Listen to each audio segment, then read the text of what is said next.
Pour tous vos besoins de web reportage, Canal Ivoire est à votre service.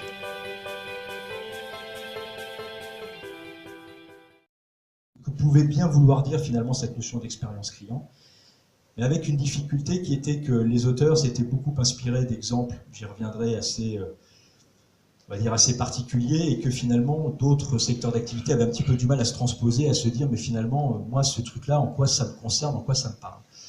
Et puis finalement, on est aujourd'hui, 20 ans après, en 2019, et finalement l'expérience client, l'expérience collaborateur, l'expérience patient, etc., sont des sujets qui sont finalement sur toutes les lèvres et dans tous les esprits. Pour l'exprimer, très simplement, les auteurs, j'appelle ça le paradigme du grain de café, en fait, prennent un exemple très simple, c'est celui du café.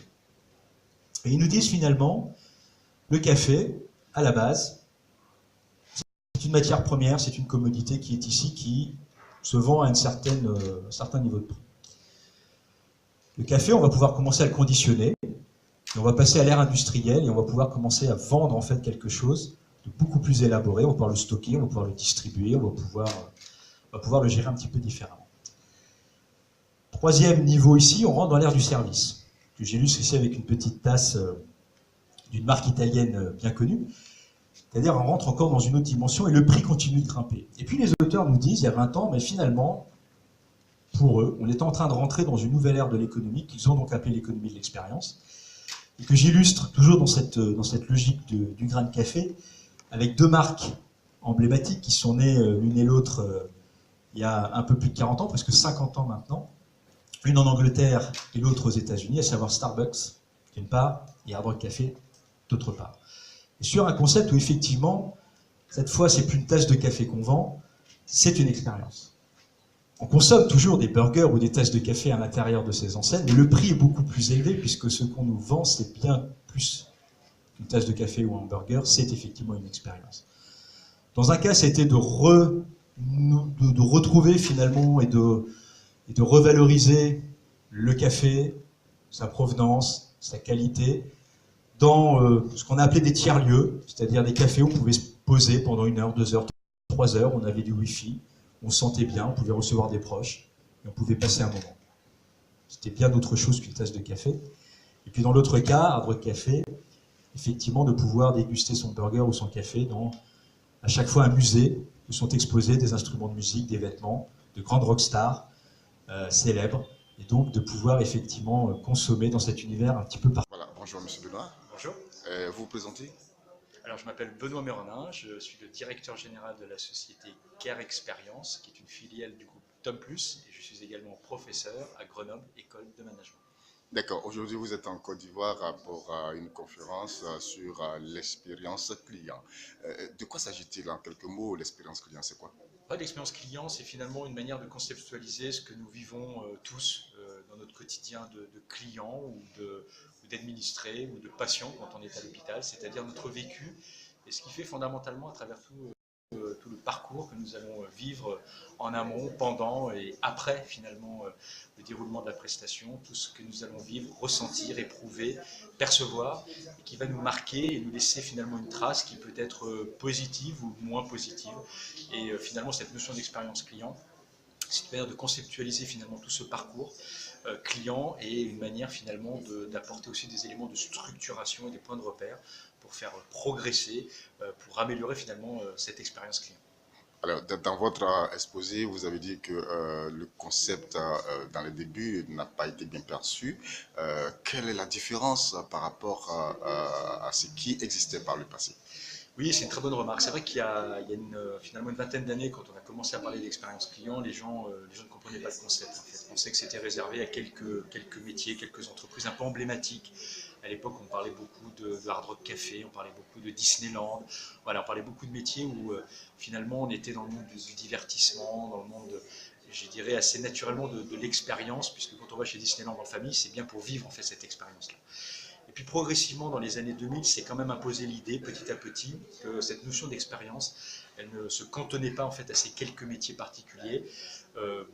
liée beaucoup donc on va dire, au monde des loisirs et au monde du voyage, et que de façon beaucoup plus générale, elle concernait finalement tout le monde, qu'on soit banquier, assureur, distributeur, opérateur de téléphonie mobile, et que finalement on était tous faits dans l'expérience client, et que au-delà finalement du résultat ou du bénéfice principal que le client vient chercher, quand on va à l'hôtel c'est pour se reposer, et bien au-delà de ça, on va évaluer l'expérience globale que l'on va avoir en fait avec cette marque. Est-ce que la réservation a été facile? Est-ce que j'ai trouvé facilement l'hôtel? Est-ce que j'ai pu me garer facilement, etc. etc.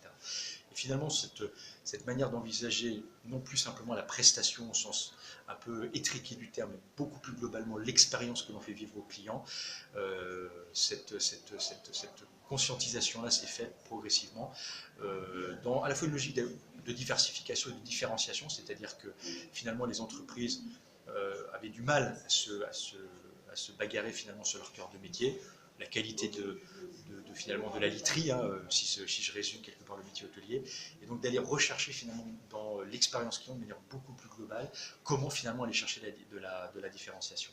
Puis l'autre sujet, c'est tout simplement que vous, comme moi en tant que client, on a parfois la dent dure, on s'exprime sur ce qu'on a vécu, on a trouvé que c'était pas facile de réserver, ou certes on a bien dormi, mais on a trouvé que le petit déjeuner n'était pas terrible.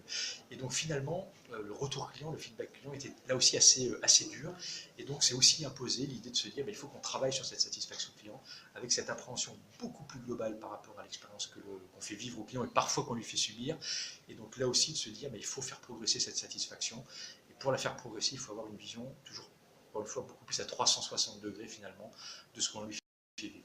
Alors, l'avantage aujourd'hui pour un prestataire d'avoir cette expérience client, c'est quoi? En fait, c'est de se donner un coup d'avance. C'est-à-dire, de toute façon, le client, lui, vous, moi, on vit une expérience. C'est notre vécu.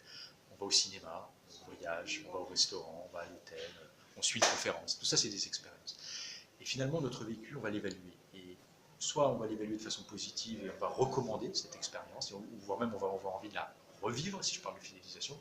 Soit on vit une expérience qu'on va juger pas très bonne et on va pas être très positif quand on va en parler. Le bouche à oreille va être négatif et puis on n'aura pas envie de la revivre. La clé du business, c'est quand même d'abord de satisfaire des clients et le cas échéant, de les fidéliser. Si on n'est pas sur ces fondamentaux-là, il n'y a pas de business qui soit durable. Alors, parfois, il peut l'être parce qu'on est dans une logique administrative. On n'a pas le choix de notre fournisseur, donc on subit parfois. Mais parfois aussi, il y a des monopoles qui vont se créer. On voit bien avec les GAFA, hein, sur un certain nombre de sujets autour de l'économie digitale, où finalement, on n'a pas forcément le choix finalement tant que cela. Et donc là aussi, finalement, d'aller créer des opportunités pour recréer des zones de business, des zones de compétition, en proposant sur des sujets extrêmement balisés, je parlais d'hôtellerie tout à l'heure, c'est quand même un vieux métier l'hôtellerie, et bien d'aller encore chercher finalement des moyens de faire du business, de se différencier, de conquérir de nouveaux marchés, au-delà du cœur de métier, en allant se différencier sur cette expérience client. Quel que soit le métier, là aussi, ça ouvre en fait des opportunités. Voilà, pour aller réinventer des vieux métiers. J'ai donné quelques exemples ce matin, et c'est vrai que fondamentalement, la notion d'expérience client, pour moi, elle aide en fait à réinventer son métier. Et la plupart des métiers aujourd'hui, si je mets à part le monde du digital, sont des vieux métiers. La téléphonie, c'est un vieux métier, l'hôtellerie, c'est un vieux métier, la banque, c'est un vieux métier. Et bien, comment réinventer ces métiers-là? Il y a le digital, bien sûr, mais bien au-delà du digital, il y a l'expérience client. Et à travers l'expérience client, on a l'opportunité de réinventer ces vieux métiers pour aller créer, encore une fois, de la satisfaction, de la fidélité, et donc derrière la pérennité de l'entreprise. Alors, vous êtes à Abidjan et c'est la première fois que vous venez en Tout Côte à fait. d'Ivoire. Votre programme est lié seulement à cet événement ou bien il y a d'autres encore? Non, alors malheureusement, si je puis dire, il est très très tourné vers le travail. Aujourd'hui, conférence, demain, quelques rendez-vous avec notamment l'équivalent du MEDEF, et puis un séminaire, hein, jeudi, vendredi, pour des entreprises voilà, qui veulent. Alors, vous êtes arrivé à Abidjan et vous avez vu l'aéroport Félix Houphouët-Boigny, vous logez certainement dans un hôtel. Et quel commentaire faites-vous par rapport à l'expérience client, aux prestations dont vous bénéficiez maintenant? Et alors j'espère déjà, moi je commence à goûter l'expérience ivoirienne, hein, l'aéroport, l'hôtel hier soir, et puis voilà ce que je vais vivre au fil du séjour. Ce que je ressens déjà, c'est quand même je dirais une vraie attention, une vraie qualité de l'accueil. J'ai ressenti à l'hôtel ce matin, j'ai encore ressenti ici dans un autre hôtel. Je pense qu'il y a une vraie, il y a sans doute un trait de caractère ivoirien. Voilà, dans le fait d'aimer le contact, le fait d'avoir aussi un sens de l'accueil. C'est une première journée, c'est un premier retour à chaud, mais je le trouve très positif. Okay. Merci beaucoup, monsieur. Merci.